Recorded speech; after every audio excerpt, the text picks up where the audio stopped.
This is a Bulldog Radio podcast.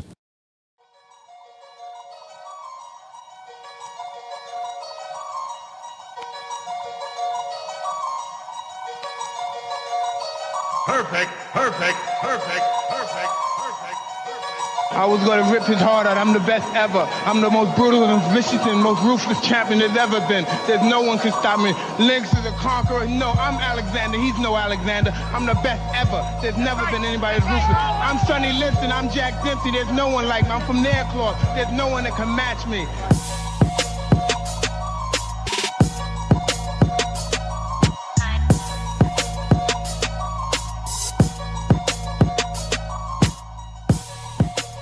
All right, Mics and Takes, episode 8.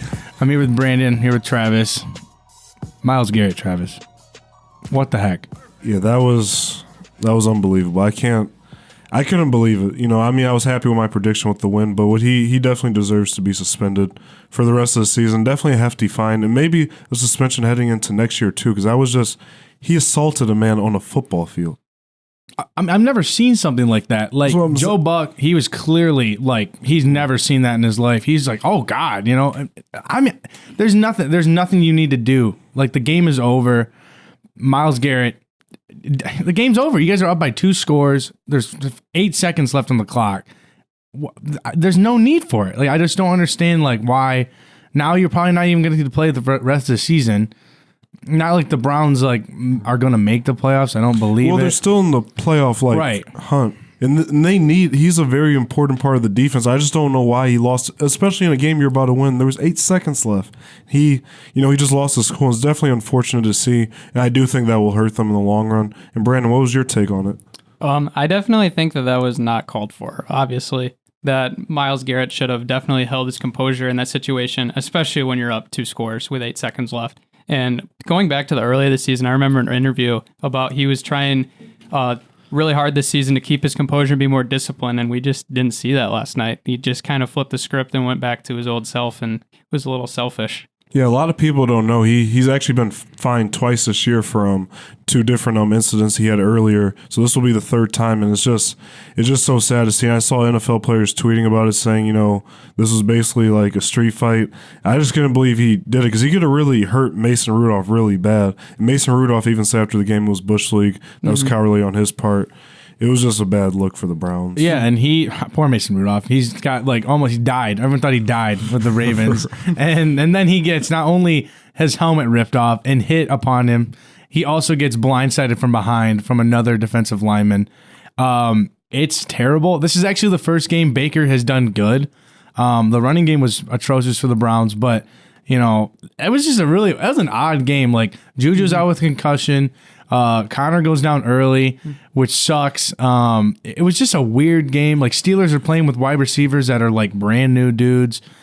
It was weird. That was such a weird Thursday night. Like I definitely agree. Like honestly, to analyze the game, Mason Rudolph didn't have a good game. He threw 4 interceptions.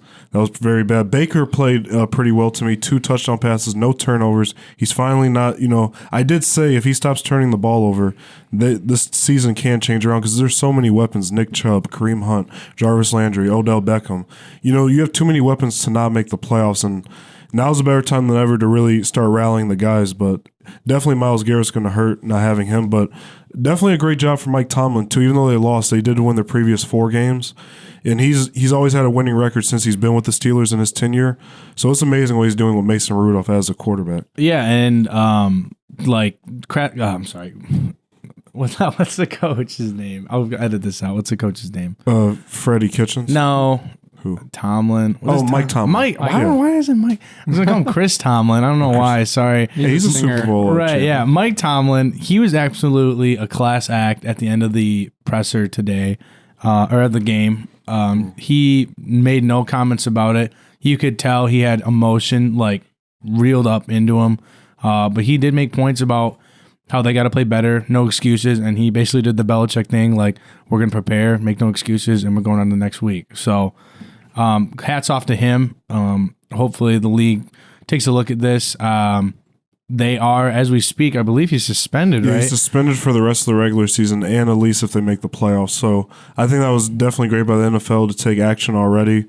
Roger Goodell and the rest of the staff, because this is a serious thing. He could have really hurt Mason Rudolph. And this is honestly worse than the Ndamukong Suh stomp on the Thanksgiving Day game, against the Packers and all the other stuff, that we've seen in the league. For sure. Because he hit a man with a helmet. And you got to think, if he wasn't being held back by Steelers players, he could have really, really hurt Mason Rudolph very bad.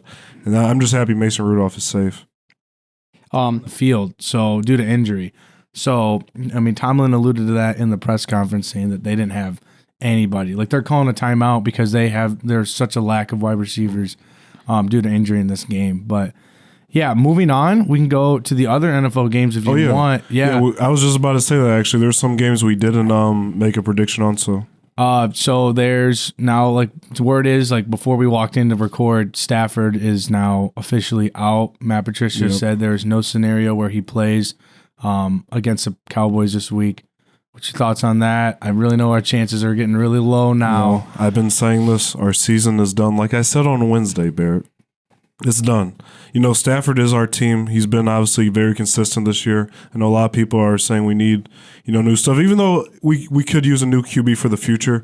But Stafford's been great so far this year, and it's sad to see, but it's just another lost season, and we keep building up the Lions, but the same thing. We're 3-5-1. We're probably going to lose to the Cowboys with Jeff Driscoll. It's just sad to see, and our season's done. So hopefully we can lose some games so we can get a higher draft pick, and just start back from square one. Basically, just try to get some more free agents. We talk about the same things, but it's not consistent. It's just so annoying as a Lions fan. Absolutely. I think I don't want to blow it up. I don't want to blow the whole thing up. I just think we got plagued with injury this year. True, but it's an excuse every year, I feel like. Bro, but listen, there is no, listen, good teams, I know, right? They adapt over the injury, next man up. We're not that deep. We are a very, we have one player at the top. Kenny's there. Thank the Lord Kennedy's good. If he gets hurt, dude, then I'll tell you blow it up.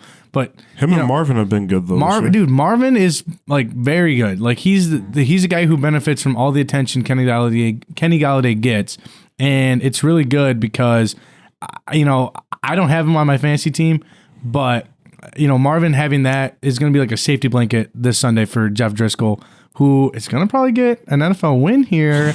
Listen. I know you're on the Jeff Driscoll little bandwagon a little bit. It's not even a bandwagon. It's just I have to root for him. As an NFL, as a Lions fan, I'm clamoring for desperation to find a quarterback who's healthy, and Stafford's gone now, so I can't hold him at night. So now I have to have Jeff Driscoll on my Sunday mornings. It's just so irritating as a Lions fan. It's just, we go through the same thing every year. And I agree with you. I am rooting for him because I'm a Lions fan, but it's just, we just keep, every week we get excited, then we lose. And it's just, we just so inconsistent. It's just sad to see. I do think the Cowboys are going to win, but this is a game we could sneak and win. But I just don't even feel like if we win at this point, we're not going to make the playoffs, so we might as well lose. And it's kind of hard to see that, but we need to lose for a higher draft pick. Yeah, for sure. Definitely, we could sneak out with a win with this, but how it's looking without Stafford or Kerryon Johnson now for this season, it's just the same. We're going through the same thing, like you said, Travis. Every year, it seems like we're trying to find a new solution for a problem that has been the same problem for the last 5, 6, 7 years.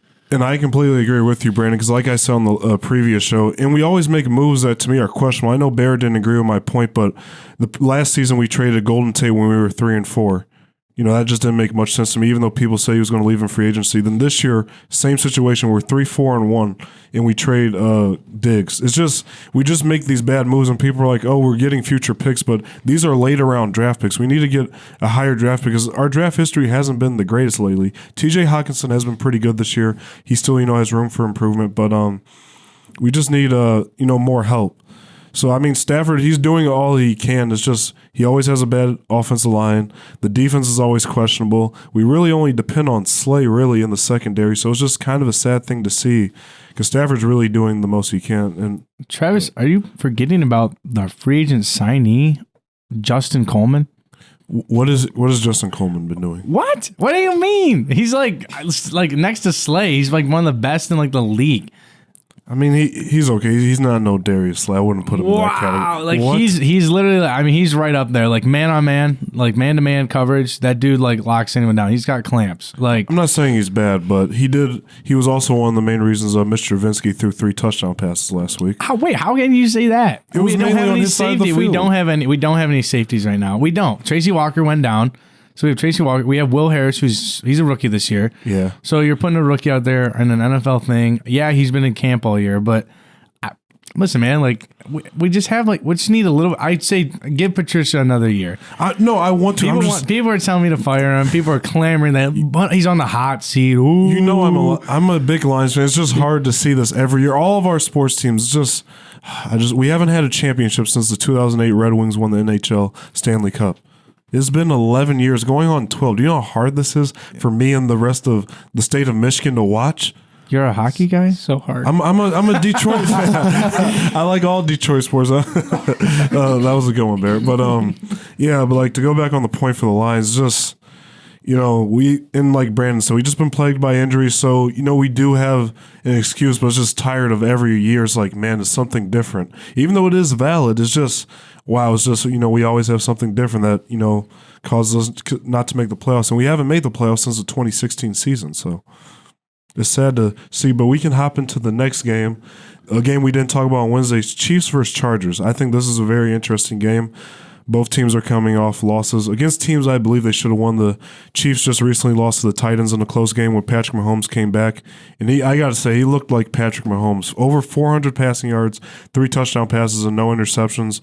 Great game by him. I think the thing that's holding Patrick Mahomes back is really just the bad defense. There's only so much he can do. Yeah, the defense is definitely a factor for him, like on the field, of course. But that knee, dude, like I know he says he's healthy and everything. Like he had, he had the gruesome injury. He comes back very quickly in some regards. But then you can see when he runs the ball, like if I feel like his mobility is kind of like cranked down just a little. He definitely there was moments in the game last week where he didn't look like he wanted to stretch that play because he knew about that knee. So, I mean, there's questions and concerns about how healthy that knee is, but I mean, he looked like Patrick Mahomes last week. He did the jump. Yeah, he did the jump pass, and I thought oh wow, this dude is back. But then there was other moments in the game where I felt watching him run and try to extend the play. It was more like he was kind of he was not giving 110%. I mean, I can agree with that. I mean, I don't know. I just think he did look mainly like himself. When you throw for over 400 yards in your first game back after a few weeks off, that's pretty impressive. So I got to give him that. But there's only so much he can do. And Branden, what was your take on this game?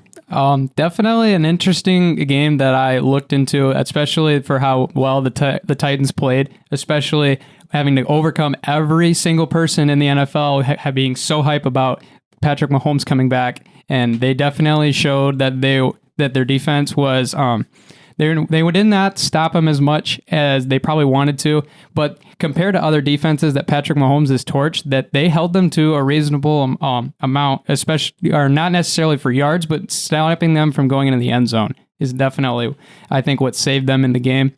And especially Derrick Henry having an amazing game back for the Titans for the run game.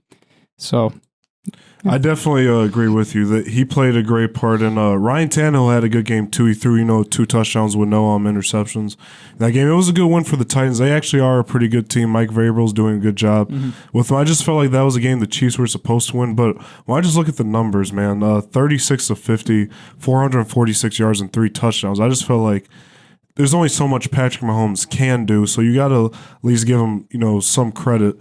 And you got to help him out. There's only so much he can do. But to hop into the other team playing in obviously this week's game with them, the Chargers, Phillip Rivers played terrible last week in a game I thought they would win. 3 interceptions. It just wasn't a good performance. The Raiders have been shocking people, I can admit. But, I mean, the Chargers are starting to get healthy. And last year they went 12-4. And this year they already have 6 losses. It's just not the same team. Yeah, and I think that Melvin Gordon's coming back. Yeah, he's been with the team for about 3 weeks now. So I just think Phillip Rivers, I just don't know what he was seeing. He He's overthrown Keenan Allen over a crossing route. That was for a pick. He had just one where he threw in a double coverage. It's like the Raiders, I don't believe they are that good. Like, they beat the Lions, but I mean, we kind of beat ourselves. Right. Yeah. We beat The Lions ourselves. beat themselves. We beat themselves. So, I don't know. Like, their secondary's now banged up. I don't see, like, the Raiders, like, improving very well. I like John Gruden, but, like, I don't know. I just think, like, they've really messed up in Oakland, but to get wins against, like, this might be Phillip Rivers, like, last year. That's what we talked about. Is he honestly going to be back? I still think he's a Hall of Famer, but he is one of those guys. He's from that generation of, basically Peyton Manning, Tom Brady, Eli, Joe Flacco. Even these guys, Joe Flacco has a Super Bowl ring. Eli has 2. Phillip Rivers never even made a Super Bowl yet, so that's something you got to really consider. I mean, you got to wonder who he's had, though. Like, other than Antonio Gates. And he had a prime LaDainian Tomlinson. They went 14-2 in the 06 season. I guess that's right. But like, I mean, he's had had weapons, but not like to the caliber I feel like of other teams. Like Patriots are an exception to the rule because like the coaching is so phenomenal in New England.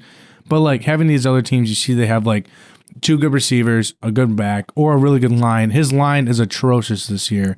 Oh yeah, it's definitely not this. Last year, I felt like was his best chance better than any year to win possibly a Super Bowl with how great Melvin Gordon was, Keenan Allen. That's why they went 12-4, and they obviously ran to Brady, somebody who actually hasn't beaten his entire career. He's 0-8 now.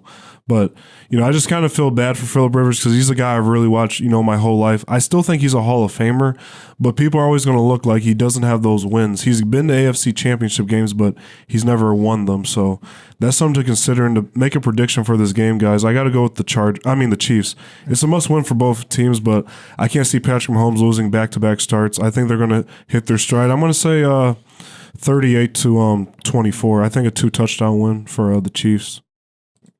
What would be your guys' predictions? Yeah, something along the lines. I feel like Mahomes isn't going to get out to a very fast start. I don't think Chargers are going to score that much. You think the Chiefs are okay? I think no. Like I don't think the Chargers are going to score a ton at all. I think like you talk about the defense being really crappy, but the only thing you can really do is run on them. Especially if Phillip Rivers is now throwing the ball around like it's like a hot potato. I'd say maybe I'd say just a normal like 24. I'd say 24-17. 24-17. Okay. Chiefs. Okay, so we're both on the Chiefs. What about you, Branden? For me, I would say that if the Chiefs can get the running game with Damian Williams and LaShawn McCoy, I don't think they should really have a problem getting by the Chargers since their defense has been banged up and that they have started to get their offense back now that Mahomes is back. So I would say that the Chiefs will come out in this one. I would say give it like 34-24. I like the prediction, so we're 3-0, and I honestly am happy you brought up LaShawn McCoy. I need him for fantasy, so hopefully, please, LaShawn, if you're listening, please do that. Yeah, for me. just one little bit about the Chargers line. They are pass protection wise for Phil. They are in the like top or the bottom lower 7 of pass protection, ranked by Pro Football Talk, which is, I mean, it's tough. It's tough to like. These guys usually are pretty accurate about how stuff goes. But it's tough, like for Phillip Rivers, like all their line is old, so it's tough. But he's Phillip Rivers, like he can do whatever he wants. Once you get that last drive, you never know what he can do. Yeah, he's still a great guy. I just think when you stack him up against the other like greats, he lacks some of the accolades. He doesn't even have an MVP. He doesn't have rings, so like that's something that's going to hold him back unless he can somehow accomplish that, but I don't even see that happening in the near future. But the next game we can hop into Rams and Bears. It's going to be the Sunday night game. Should be a pretty good one. The Bears did get them last year when they played Sunday night, actually. I do think this is a must-win for the Rams. They haven't been the same team that we watched go to the Super Bowl last year. This was a team who ranked top 10 offensively, statistically, in history last year, just off that one season. And Todd Gurley, we talked about, he hasn't been the same, so I think this is a good turning point for them. I don't see the Bears winning this game. Mitch Trubisky is awful to me, like I've previously been saying. Last week was his best week. 3 touchdown passes against us, and he only had 5 going into that game. I don't even think he's an NFL quarterback. I'll be shocked if they win this game. But I do think the Rams will win. I think it's going to be a low-scoring game because the Bears do have a Super Bowl-type defense. I'm going to say 17 to about 14.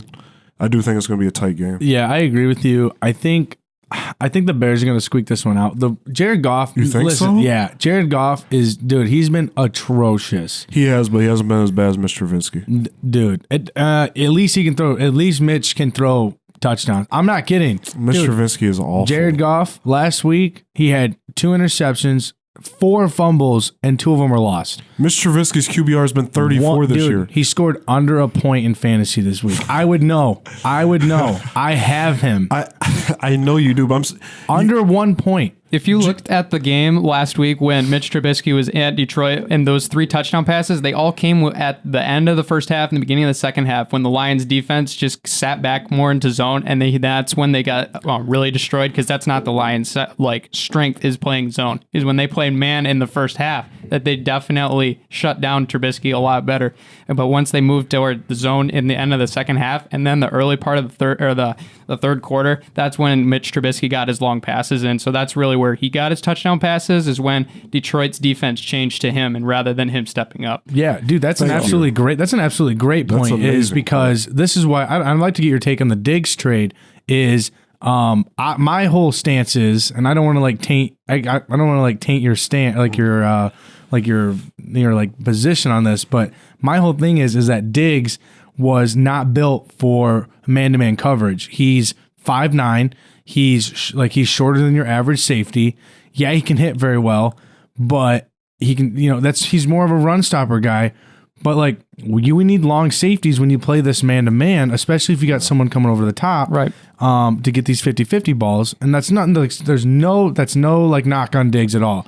But the body composition of what we need as on a defense is a longer, lengthy safety who can come up and fill the run.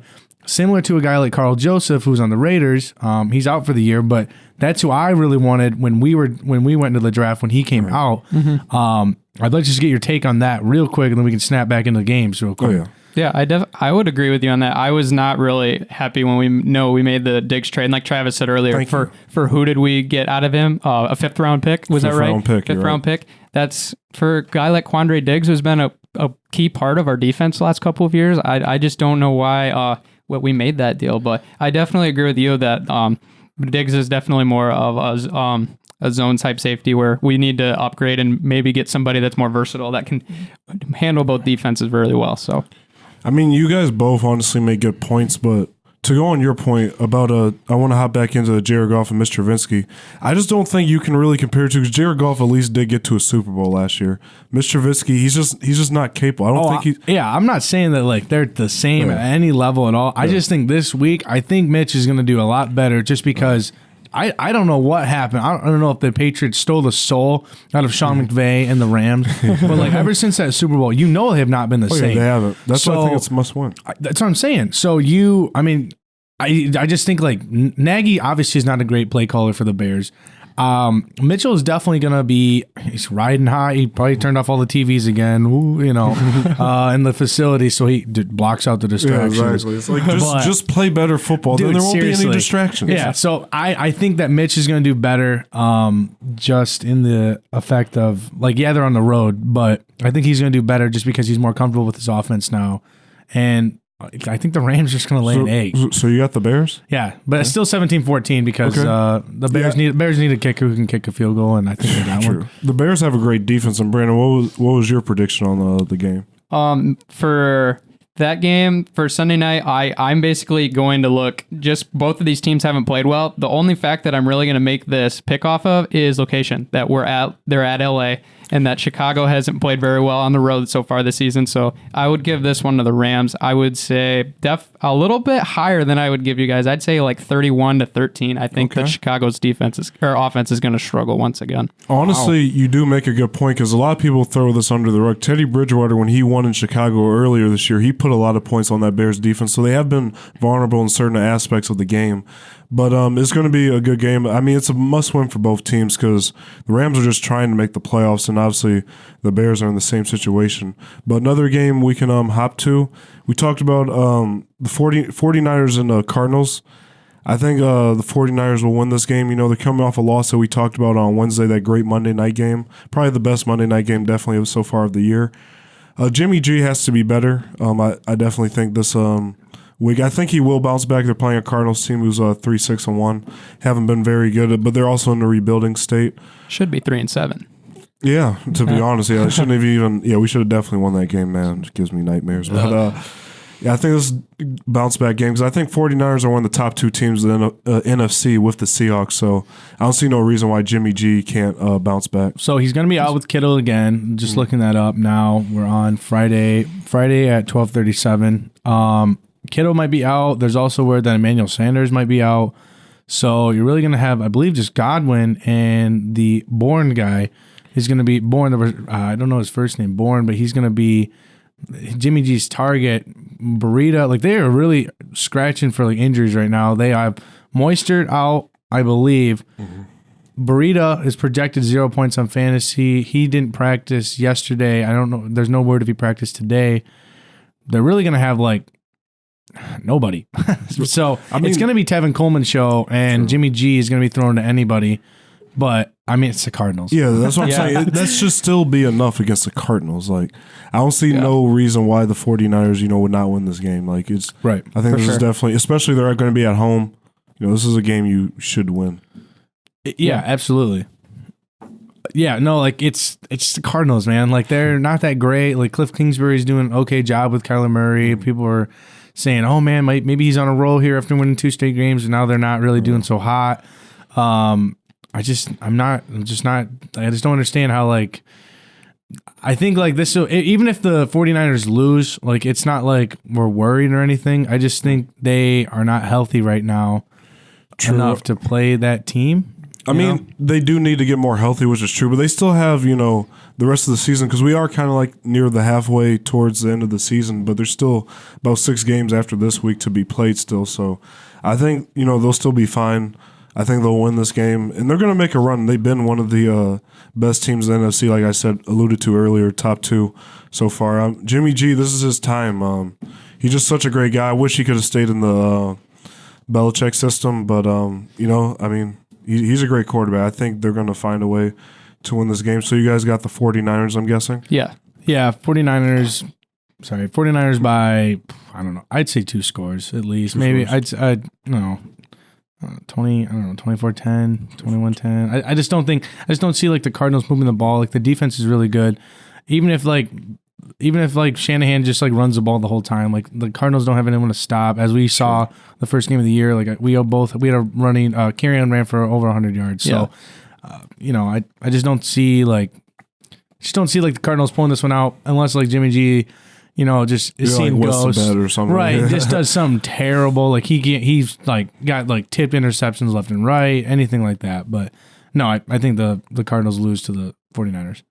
I got to agree. I think I'll probably say like 27-13. I think the 49ers defense with Richard Sherman, Nick Bosa, they got just a great squad. So I think they'll get the dub, find a way. And one last game I wanted to touch on, guys, Saints and Buccaneers. I think this is an interesting one. The Saints are coming off a very bad loss to the Falcons, so I think this is a perfect opportunity to bounce back for Drew Brees. I think this is just going to be a game they're going to win because the Saints have been pretty good so far this season, and this is just another game, another division game. I believe they should win. Jameis Winston, Buccaneers have been super inconsistent. I just don't see a way the Saints lose this game. Yeah, Jameis has been probably the most inconsistent quarterback you can probably get as for a fantasy standpoint. Like 1 week he'll throw like 2 interceptions, fumble the ball, and he can't move around the pocket. And then the other time he'll throw 3 touchdowns, 0 interceptions, 300 yards. He had a game this year where he threw for 400 yards and he had 4 interceptions. I just don't understand. Like, how do you do that? I don't understand. But like the Saints, like I don't know how the Falcons got the Saints number. I'm not really sure about that. I knew like Matt Ryan and Julio were going to be like. Yeah, I mean, Matt Ryan came back, but the Falcons have been pretty bad. And honestly, since that Super Bowl when they blew the 20-3 lead, they really haven't been the same. No, and like Dan Quinn, like I don't know what they're doing. I don't know if it's like the puppy on like The Last Wish or something like that, but he's definitely like he's going to get fired. Like he's going to, which is fine. Like Matt Ryan and Matt Stafford will be linked together. They're like drafting that same draft, but it's how good the NFC has been this whole year. You have the 49ers 8-1, the Seahawks 8-2, the Vikings 7-3, Packers 8-2, and the Saints who are also 7-2. There's so many good teams in NFC. I think it's really, even though I do still think the Seahawks are going to probably come out the NFC because how great Russell Wilson's been, it's really a toss-up. There's so many great teams in the NFC this year. So I mean, there's a lot of great teams. AFC, not as much. You mainly got New England and Baltimore, and obviously the Chiefs. And also, we made predictions earlier from who might be the MVP. Branden, who do you think has been your MVP so far this season? As amazing as Lamar Jackson has been, I'm still on with my man Russell Wilson, just because he has been phenomenal, especially. And the thing is the most valuable player award, as like Stephen A. Smith likes to really speak, is who is the most valuable player on the field, and how can you compare them to the team without him on the field? And just the weapons around Lamar Jackson are just a little bit better than the Seahawks. And Russell Wilson has just flat out played, and he's been balling the last 10 weeks of the season. So I agree with Russell Wilson. Branden, I completely love your pick, man. Because I've been saying the same thing for Russell Wilson. 26 total touchdowns, only 2 interceptions. Been so efficient. That great Monday night comeback win. He's just been great, and I think he definitely is deserving of the MVP. Lamar's been great. So is Christian McCaffrey. There's a lot of worthy guys, but Russell's been carrying that team, and he's starting to get like. Earlier on in his career, everybody was like, oh, you have the Legion of Boom. You have this great defense with Richard Sherman and those guys. That's the reason why you were so successful early on. He's showing, no, I'm the guy. Pete Carroll trusts me the most, and he's doing it, Seattle's been great so far. I think they'll continue. Yeah, and Seattle has a bye this week, which is good for them. They get, I feel like they always get late buys into the season. That'll be good for them to get like a week of rest, come back and play. Yeah, you're right. Russell has been just out of his mind. Like, it's crazy to see how he's changed his whole game. Used to be like kind of a run and gun kind of guy, but now he's always kind of been a smart runner, being a quarterback. We see people who aren't smart, like RG3, no offense, but he just, or Carson Wentz. Cam Newton a little bit too. Cam Newton, yeah, it's crazy to see how fast he's like deteriorated. Yeah. He's out for the season. He's probably out in Carolina. Like, no lie. We talked about that earlier. That. I said, I don't know if Branden, if you'll agree with this point, but on Wednesday I said he will fit perfect with Chicago. If you get rid of Mr. Travinsky, you put a guy like Cam Newton, MVP. It makes me want to hate him even more. It's so good. Well, no, I understand. I love it. Bring him to Chicago. Oh, yeah, don't get me wrong, people. As Lions fans, we obviously don't want to see this move, but I'm saying it makes the most sense for the Bears. You get Cam Newton, who's a league MVP, former league MVP, who's been to a Super Bowl with a Super Bowl caliber defense. You don't want that to go to waste. There's a reason you traded for Khalil Mack. Absolutely. Yeah, honestly, if the Bears get Cam Newton, I would be like rejoicing as a Lions fan.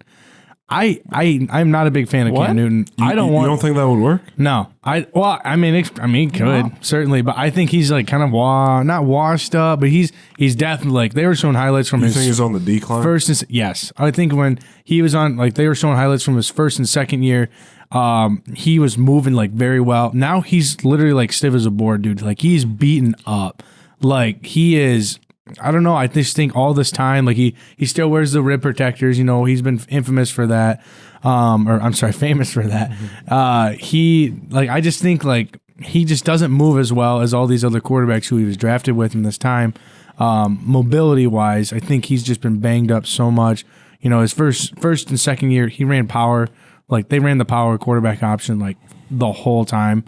True. I think that's banged him up, but he's certainly coming to Chicago. I think we're rebuilding our defense. I think the Packers. I don't think he's like he's been too pretty boy down in the South with warm weather and all that. Well, I mean, he still is a former MVP. He's still a guy that can lead a team. He's been to a Super Bowl. That team, even though they lost to the Broncos back in the 2015 season, they went 15-1. Like Cam is, he can do it. I just think he needs a certain group around him. Carolina doesn't have the best defense. I think with him, Tariq Cohen, Allen Robinson, that would definitely spark the offense for sure. That's just my opinion, but we can hop into some NBA talk. So we've been talking a lot about Kawhi Leonard, a lot on this show, and like LeBron and all the other greats in the NBA. They recently they lost last night to the Pelicans. Paul George made his season debut, 33 points. I think it was great to have him back finally. I'm excited for the Clippers. I do think we made predictions earlier. I think they're going to win the championship over the Bucks in 6 games. I think once they get the chemistry, I don't see anyone beating them. What is your take on the Clippers right now as they're getting everybody healthy, Branden? I think that the definite addition of Paul George being back on the floor is going to help them so much. And the thing that I like the Clippers more about the Lakers is the Clippers just have so much more depth than the Lakers. Thank you. The Clippers just really have guys that can fill every position on the floor and give guys rest so that when they come out, they're just ready to go. And I definitely think that the Clippers would beat the Lakers in the West if a game went to a 7-game series just because of the depth. Branden, we need to have you on the show more often. This is just music to my ears. Branden, let me bring you in here. Let me tell you something about something that's really good that's been happening on our show. What are we on? 8 episodes? Yeah, this is our 8th episode. Started like our creation of the show. I made a bet with Travis about the Suns making the playoffs. Travis is going to buy me dinner. It's going to be great. So basically, Branden, the bet is if the Suns make the playoffs, I'll buy Barrett dinner. If they don't, he buys me. And obviously, this is ridiculous. I'm sorry, people were even talking about this. Because the Suns are not making the playoffs. And you got to look what happened last night. They beat the Hawks, who is an up and coming team. The Atlanta Hawks. They're an up and coming team. They're super young. I'll give you that. No disrespect, Trae Young. I love Trae Young, but come on. Listen, but that's another win for the Suns. I mean, Travis is thinking the Spurs are winning the championship. No, I said the Spurs are making. No, he tried to say the Spurs are not making the playoffs, but the Suns are. That's just so disrespectful to Greg Popovich. 7-4. No, you don't get to disrespect Greg Popovich like that.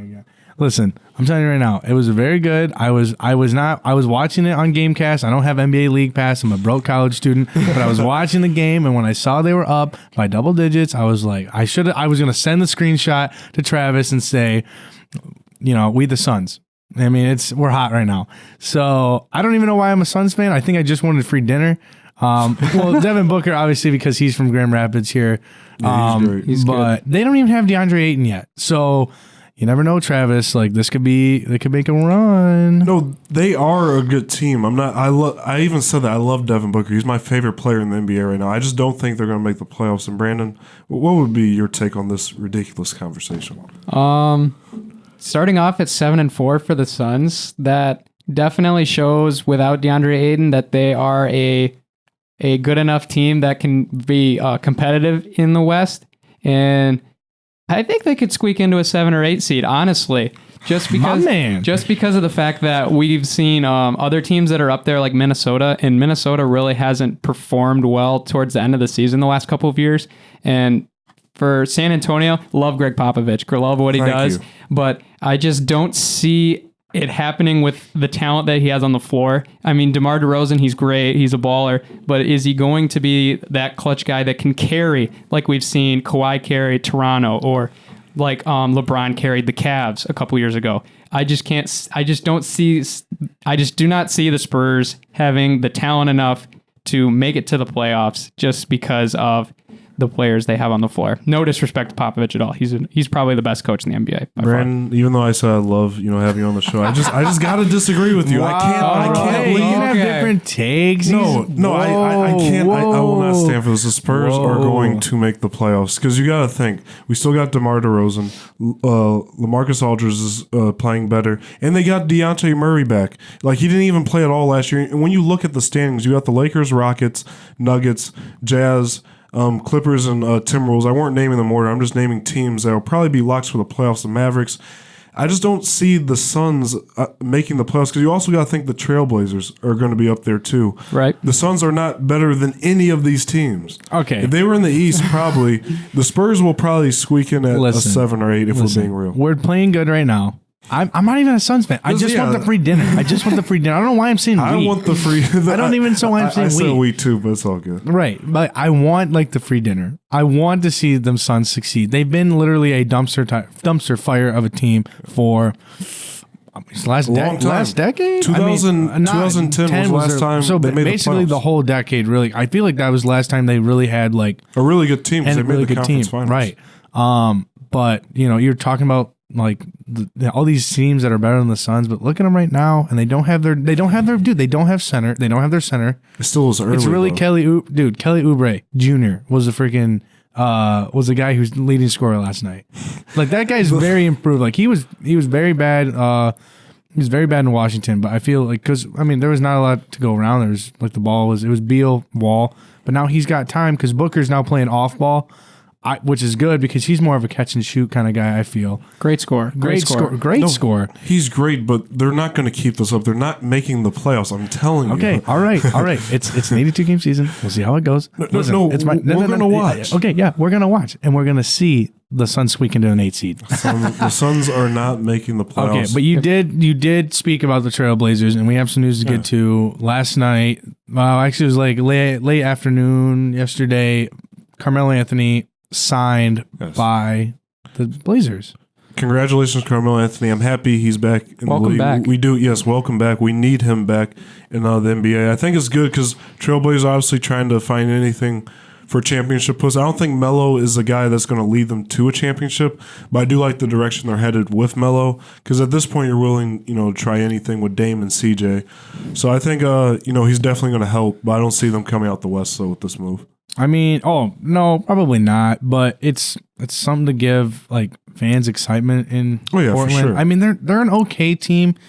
It's still like I still feel like it's just CJ and Dame like out there. That's what I'm saying. And Zach Collins, like that's it. I feel so bad because last year they got swept in the West Finals, but they're a team that you just know is not going to make it all the way. They're going to make like be in like the mix, but you just know they're not going to win a championship. They have Whiteside, but. Whiteside hasn't really been. He hasn't really. They didn't like him in Miami. I knew that, but because he wanted a ton of money. So I just don't, man. I just don't see like. It's good that he's back because everyone's clamoring for Melo. I kind of wish he would have went to like Miami or something, like really somewhere like a good market. But not saying that Portland isn't a great market, but like.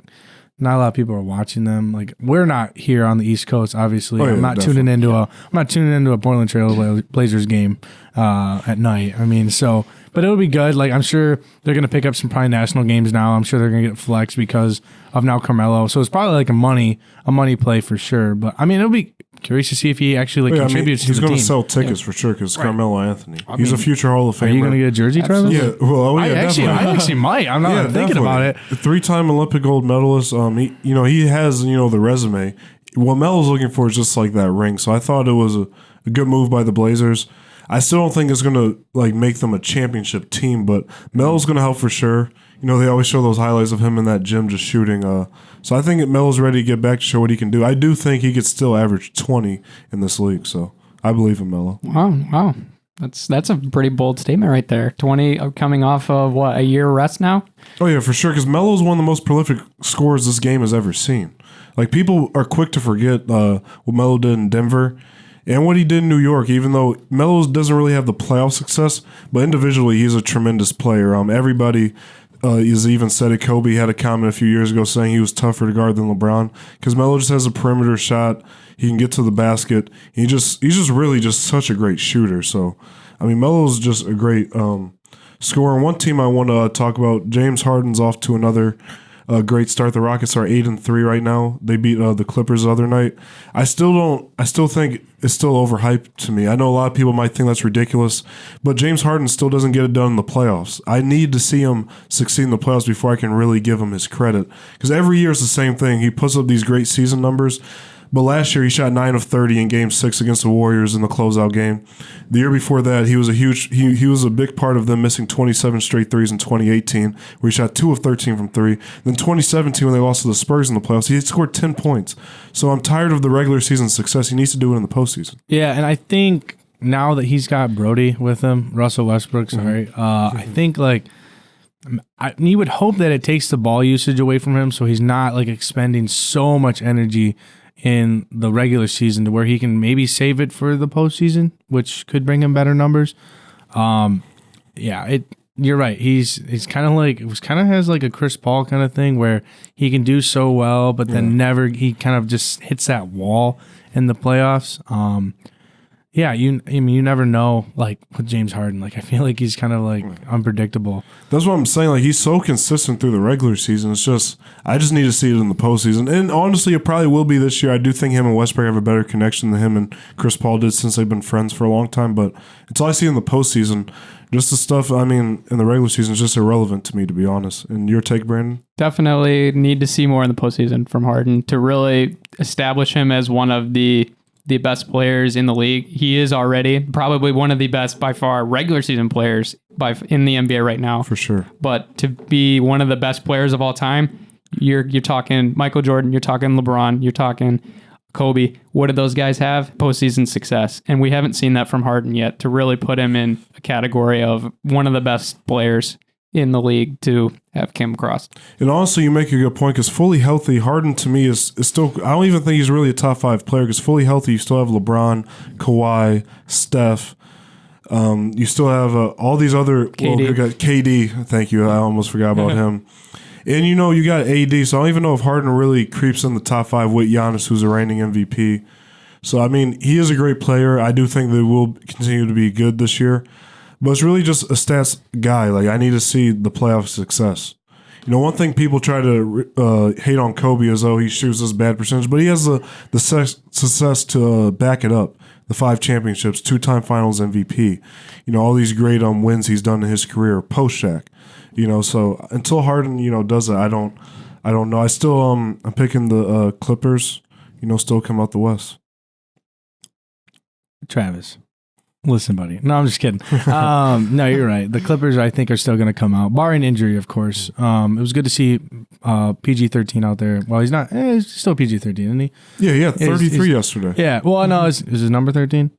I believe so. He's number 13. So he's not PG like 7 or something. No. Okay, good. Yeah, he definitely had it was a good debut for him. I knew he scored a ton of points, so and it was good to see. Like I remember when he first got hurt with USA basketball when he went down with a gruesome injury, and I was like, oh, that's terrible. And then his life has really changed, from going to the Pacers to the Thunder, and now. Not to where he's today. And I think this is the best chance he ever has to win a championship. Absolutely. That's why I think people are overlooking the Clippers because I really think they're a championship team because Kawhi's never had a Paul George. Yes, he's played with Tim Duncan, Manu Ginobili, and Tony Parker, but they weren't really in their prime. Mm-hmm. He's playing with a guy who finished 3rd in MVP voting last year, averaged 28 points per game. I think it's just going to get them over the hump. And Branden talked about how great they are defensively. You have Mr. 94 feet with Pat Bev. They have guys who can guard all positions. I just think they're going to beat the Lakers because I just don't think they have enough. Even though you have LeBron and AD, at this stage of their career, I still got to go with Kawhi over LeBron because Kawhi's only 28. LeBron's 34. He's playing the best basketball currently, but in June, Kawhi's going to show the difference. Mm-hmm. Absolutely. Did you guys want to transition? The Pistons played tonight. Mm-hmm. We played Charlotte Hornets. The Charlotte Hornets. I believe Blake back is tonight. So they're Blake and Rose both not listed on the injury report. Nice, which is good. I don't want Rose to start because I think having him start kind of just he actually has this is crazy from yesterday. Actually, I'm sorry, 2 days ago. He has the most minutes registered in the NBA. He has sixth most minutes registered. Yeah, which is great. Which is terrible. I didn't want that to happen. And he's 31. We gotta be smart here. Dude, it makes me go insane because he's already injury prone. You know what he's been through already, and then we don't have any. Sorry, we don't have any we don't have any point guards at the moment. Bruce Brown is gonna be starting probably tonight. And I'm going to rip the hair that I really don't have in my head already out. And it's going to drive me insane. Hopefully Luke and Blake will pick it up tonight. I want to get Christian Wood some more minutes. Yeah, I know you're a big Christian Woods guy. Dude, I think he deserves a gem we found. He deserves more minutes. And honestly, even though it's early, I think this is a game we got to win. I was telling you earlier, at best, this is a 7th or 8th seed team, and right now we're not even in the top 8. We're 4-8 right now, so this is a game we need to win. D Rose has shown flashes of what he can do for us, which is great. And Blake, this is only going to be a second game of the season, so he's still getting acclimated, with this current team this season. But I think we also got to see when they get everybody fully healthy. Reggie's still out for a couple weeks, so we got to see. But I do believe they won tonight in Charlotte because Charlotte really doesn't have too much. Terry Rozier and Miles Bridges, that's pretty much it. I don't see no reason why they should have won tonight, but knowing the Pistons, we could find a way to lose, so I wouldn't be shocked. Yeah, and there's a 5-team tie for 7 and 8 right now, and there's a tie between us and hold on. In the Chicago Bulls, I got you. Yeah, and the But Bulls. the thing is, we shouldn't be in the same breath as the Chicago Bulls. Here's the thing. We are we're super injury prone right now. I feel like it doesn't matter. Like, the saying goes, it doesn't matter how you start, it's how well you finish. But like, I think like once everyone gets healthy, I feel like this team can actually like put something together, not to like make a championship run, but it would be cool to say that, hey, we got to the playoffs back-to-back years. I mean, I know we're not shooting for the moon like on championships right now, but it's good to see like we have that culture. We get those guys, those younger guys, because we are kind of a younger team, minus Blake, Markeith, Tony Snell, Sure. All the other guys, the guys we've brought in on the back end of their careers to get some experience in the playoffs. Langston flourished, I felt like, when he played against the Bucks. Like, yeah, he had some garbage minutes, but like he shot very well. Reggie Jackson being out with the back sucks because now people probably don't want him anymore, and we're not going to be able to trade him. It's just like I said on the last show, it's all these bad contracts with him and Drummond. I just really hope we trade Drummond and Reggie. I'm tired of everyone's like, oh, Drummond's having 20 games. It's not doing nothing. It's not showing in the W, in the win column. It's not. I'm just sick of it. I hope we trade them.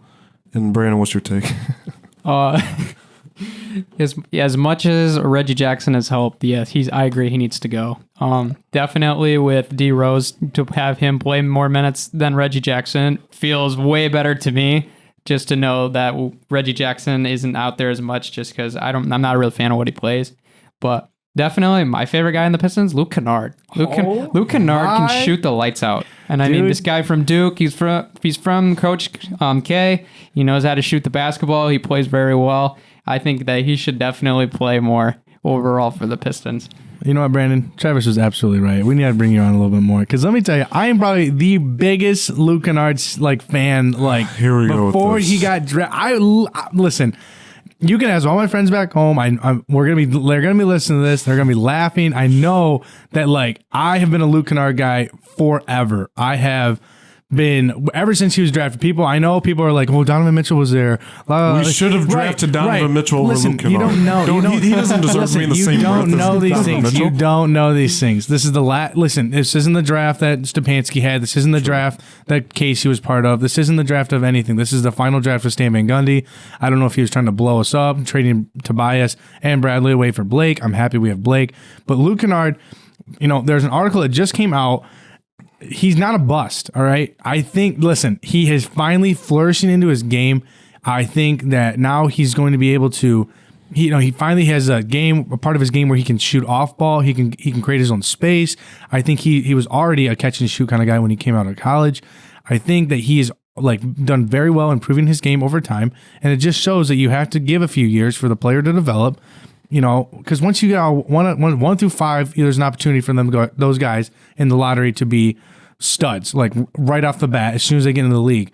But once you get down to the lower, the rest of the draft of the first round, let alone the second round, these guys' potential to bust is like 50%. So I can't say Luke Kennard's been a bust, but I think he's finally coming into his game and becoming part of this offense. One thing I will give you, he is a great spot-up shooter. You honestly did make some good points, but he's not really like a bust, but he's not what we need. We need a guy that's going to take over. And obviously you are right, we didn't know how good Donovan Mitchell was going to be, but Luke Kennard's not that guy. He's not going to create off the dribble. He's just a catch-and-shoot guy. It's cool to have, but he's not going to be a guy that's going to change anything. And if we can trade him, I would trade Luke Kennard, because is Luke Kennard going to win us a championship? Is he going to lead us to the playoffs? Is he going to get us a top 5 seed? No.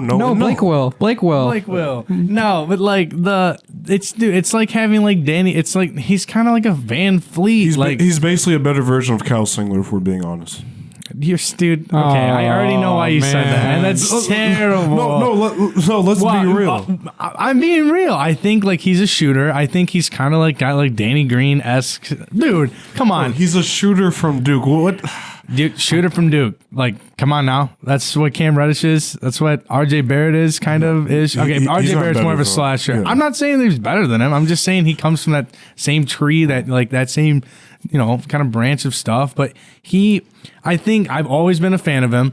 I think like we finally have pieces. I don't know. Like we can look at the mock draft. Like once we get done talking with Luke, we can look at the mock draft to see where the Pistons are gonna pick. We can talk about. I love speculation on that. But I think like we just have to. Jordan Bone, Sekou, both turned up in G League. They played tonight against, actually, ironically, the Charlotte Swarm, their G League team. So what are the odds of that, right? So we'll see how those guys do tonight. We'll talk about it on Wednesday. Well, it is a long season. I will give you that. And Luke Kennard, I'm not about to just slander him the entire show. He has... it's kind of what it feels like. I'm just kidding. He has done some good things. He's shooting over 40% from three. He's actually fourth in the league for 3-point percentage currently, which is great. He's a great shooter. I'm just saying we need guys that can take over games, create shots, get you 25 a night consistently. I don't see Luke Kennard doing that. He fits good in the system, but I'm saying if you have a chance to get a guy like a Paul George type, and I'm just saying hypothetically if Luke Kennard was involved in that trade, yes, I believe everybody would say yes to that trade. So, man, I don't want to. For who? I'm just saying if we trade Luke Kennard for a player who can get you 25 a night, saying like a Paul George type player, not saying Paul George, but a player like that, but Luke Kennard's a part of the trade, you would do that trade. I would take, if it was, I don't want another shooting guard. I don't want to make a trade for a shooting guard. Okay. But if you were going to give me the wing, a young wing who has promise, who can shoot the three, I would certainly take that in a heartbeat, because in the NBA, it's like positionless basketball, and you are able to, you can have anyone running the point right now. Like Ben Simmons is not a point guard, but what does he do? He brings the ball up. It's very weird. I think Luke is very good at I don't know. He's a good ball handler now. He's a good shooter. He's a good shooter. He's not going to break someone right now, but he knows how to inside out dribble, stuff like that, just to give a little bit of space.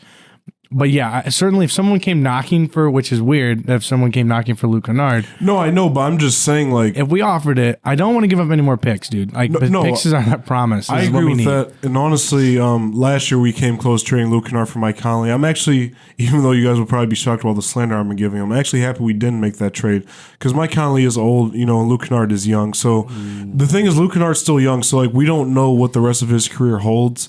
So I do think there is potential in that, but as of right now, I don't think he's that much of a difference maker. When I look back, it's man, we could have had Donovan Mitchell. So it's just tough to see. But hopefully he continues to grow like he has been this year. His shooting ability is amazing. So, but one thing I want to touch on, like I've been saying all season long, Boston's top of the East. Like you said, they're a very good team. They can come out the East. I gotta agree with you, Barrett. They're 9-1. Like I said, Kemba fits better in the Brad Stevens system, better than Kyrie. He's not a better player. Thank you, Brent. He's not a better player than Kyrie. He just fits in the system better with Gordon Hayward, even though he's hurt right now, Jason Tatum, Jaylen Brown, all these guys. Boston can make a run. This is a team who made the East. They're one game away from making the NBA Finals without Kyrie and Gordon Hayward 2 years ago. So Gordon goes down, as we know, he's out 4 to 5 weeks, along the lines with that hand. I'm not going to lie to you. When I did make the prediction about the Celtics being the number 1 seed and maybe coming out, I was only really going to, I believe what I was saying, right? But I only didn't want to just pick the Bucks and the Clippers again. Obviously, I believe the Clippers are going to be coming out of the West and going to get there. I still have the Bucks out the East. I know you have the Bucks out the East. I'm sticking by the Boston Celtics. You should. They've been great. Right. I did not. I certainly didn't expect them to be 9-1 coming out of the first 10 games out of the season. But I mean, they're there. They're gelling. They're doing very well. It seems like such a well-oiled machine as compared to years in the past. Where Kyrie, dude, he does. There's no one on the Nets really who's taking the ball from him now. Joe Harris, but he's not complaining about his touches. Karras not complaining about his touches. So I think Kemba and them are really working together. Tatum, I think, is playing a lot better than previous years. I think whatever Kobe did with him last year. I don't know if it was just all ISO ball. It's just not good. You can be Kobe if you are Kobe, but he's not Kobe. So I certainly didn't expect him to be 9-1, but I am very grateful that my prediction is doing well. I agree with you, Brandon. What's your Boston is definitely. Right now, I have them just a little bit over the Bucks. I can't have my mind change. I think Giannis is a good player, but just the overall team of Boston is just a really bad force to be reckoned with. So I agree. I still have the Bucks coming out the East, and the Bucks are 8-3. They've been playing great so far. Boston's been great. I just think they're an underrated team, and a lot of people were trying to give them flack because last year they lost in 5 to the Bucks in the second round. They thought they wouldn't be able to bounce back, but Kemba was a perfect guy to me for the system. He's very unselfish. He's a great guy off the court. I know the guys there love playing with him. Marcus Smart even said last week how great Kemba's been to have. So I think they're going to be great. I actually saw a crazy stat. This is the first time the Lakers and Celtics are both one season each of their conferences since the 2009-2010 season when they met in the finals, which the Lakers won in 7. So it's been great NBA start so far. Like me and Barrett said earlier, I think this is going to be one of the best seasons that we had in a long time because it's so balanced. Mm-hmm. And the Celtics play the Warriors tonight, who have been an absolute train wreck. It's crazy, dude. Like, man, dude, I'm sure there's some like real bandwagoner fans out there. Oh yeah, of course. But if you were a true Warriors fan, to have like those years of success and then all of a sudden just be ripped out of your heart like that is tough. Like, I know what heartbreak is. I'm a Detroit fan. I know what it's like. But to have like your whole team obliterated, like, at least they got to see some championships. But then again, these guys are going to be back next year though. Steph, Clay, D'Lo, Dre, they're still going to probably make some moves, and they'll probably get a good pick. So I don't think like I don't think they'll win any championships, but they're still going to be competitive, I would say. Yeah, and I think like Steph, Steph just shut Steph down for the whole season. Like, there's no need for I would play him. You know what I mean? Like, I'm sure like the competitor in him, he's probably going to play. But they shouldn't. They're so bad. I just don't understand it. Did you actually see there's an article that, and I don't know if this is real. I mean, this is just speculation. But there's an article saying that Zion actually isn't hurt for the Pelicans. Really? And that they're tanking for another year to get another pick. I mean, I wouldn't be shocked because a lot of teams do that, but I don't see why they would do that because Zion's going to still sell tickets. I know they want that, so I just don't know why they would do that. Dude, this is what honestly, I know Caleb said the internet doesn't lie, dude. No, true. I know Caleb said this on the last show. I don't see them as a super team even next year. Like I don't see them. I do think they can be a competitive team when Zion gets into his rhythm. And I'm not gonna lie, the potential is high for him, but I just don't see them as a. I think they're a few years away from being something, good, being something special. We have to wait and see. But I don't see them really doing nothing. What the article mentioned was like they have to tank for 2 years because they don't have a pick. Like, they don't have a pick in this. They don't have a first round pick this draft. I just don't see it either. Yeah, I don't see them doing that. I mean, speaking of mock drafts, like the one came out this morning, and where the Pistons are sitting right now, they would be picking 7. And we would get RJ Hampton. Right? RJ Hampton, which is a pretty interesting. He's a pretty interesting like player. He didn't want to go into the draft. He decided to do the overseas route once he got out of college.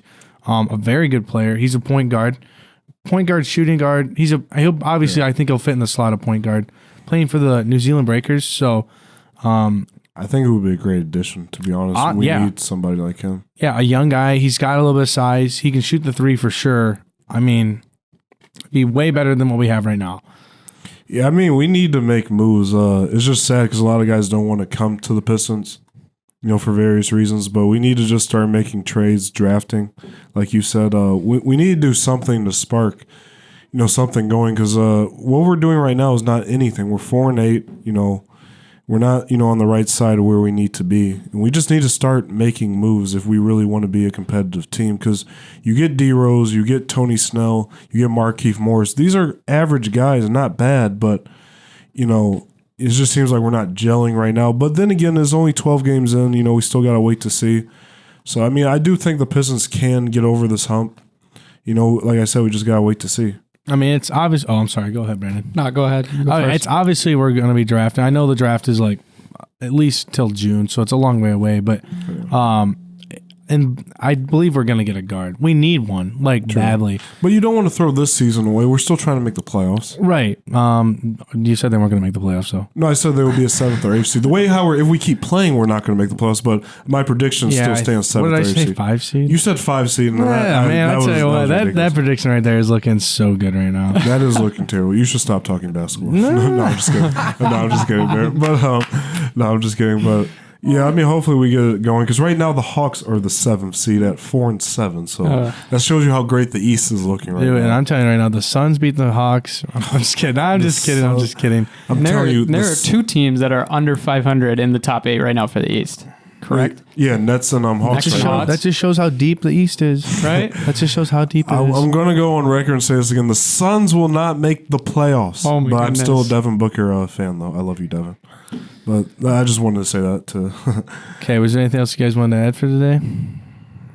I think we covered pretty much everything, and this will be...